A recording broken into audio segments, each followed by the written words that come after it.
We all deserve to be surrounded by relationships that lift us up, make us feel valued, and contribute to our happiness.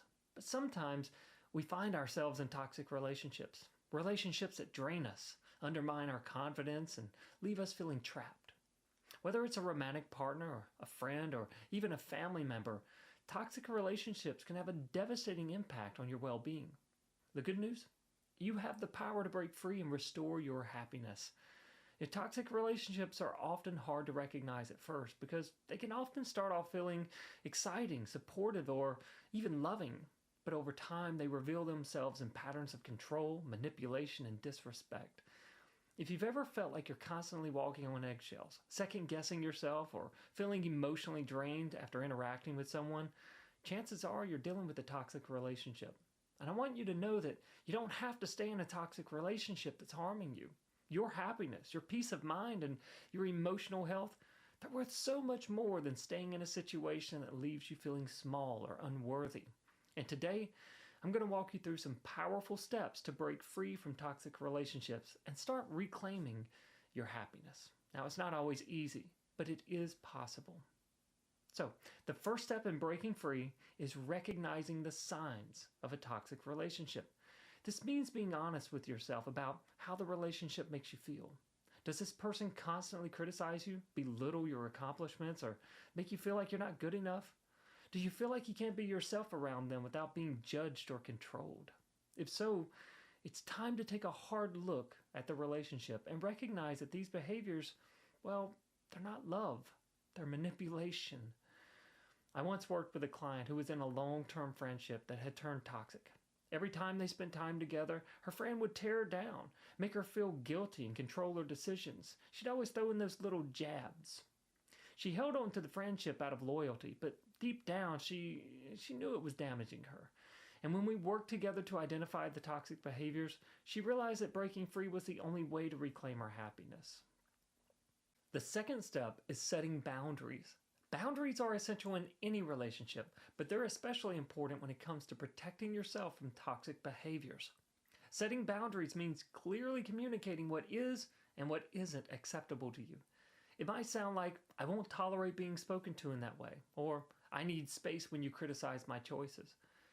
Boundaries aren't about punishing the other person. They're about honoring your own needs and well-being. Setting boundaries can be challenging, especially if you're dealing with someone who has become used to crossing them. But I want you to remember this. Your boundaries are a reflection of your self-worth. They're a reflection of your self-love. The people who truly care about you, they're going to respect those boundaries. And the ones who don't, well, that leads us to our next step, which is making the decision to walk away when necessary. This can be one of the hardest decisions you'll ever make, especially if the toxic relationship has been a significant part of your life. But here's the truth.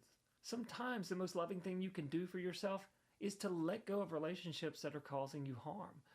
You cannot grow, heal, or thrive in an environment that's toxic to your mental and emotional health. One of the most courageous decisions I made in my own life was walking away from a relationship that no longer served me. For years, I held on out of fear. Fear of being alone, fear of judgment, fear of being the bad guy in somebody else's story. But once I made the decision to prioritize my own well-being, I felt a sense of freedom I'd never felt before. Liberation. Walking away wasn't easy, but it was necessary for me to gain happiness and fulfillment. The fourth step is reclaiming your identity and self-worth. Toxic relationships, they can leave you questioning your value, your choices, and even your identity. After breaking free, it's essential to spend time reconnecting with who you are outside of that relationship. This might mean rediscovering hobbies, reconnecting with supportive friends and family, or simply taking time to nurture yourself. It's really about rebuilding the confidence that the toxic relationship may have eroded. Self-worth is important and plays a crucial role in the relationships we allow in our lives. When you truly believe in your own value, you no longer settle for relationships that bring you down. Instead, you start attracting relationships that lift you up and support you in the ways that you need. That's the power of knowing your worth. Now, the final step is building a support system. Breaking free from toxic relationships, it can be emotionally exhausting. And it's important to surround yourself with people who uplift you and remind you of your worth, people that support you, whether it's close friends or family members, coach, or therapist. Having a support system will help you heal and move forward with confidence. So, let's recap. Recognize the signs of a toxic relationship, set clear boundaries, make the decision to walk away if needed, reclaim your identity and self-worth, and build a strong support system.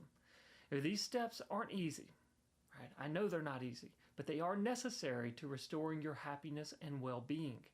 Remember, you deserve to be surrounded by relationships that nourish you, support you, and bring you joy. You deserve to be happy.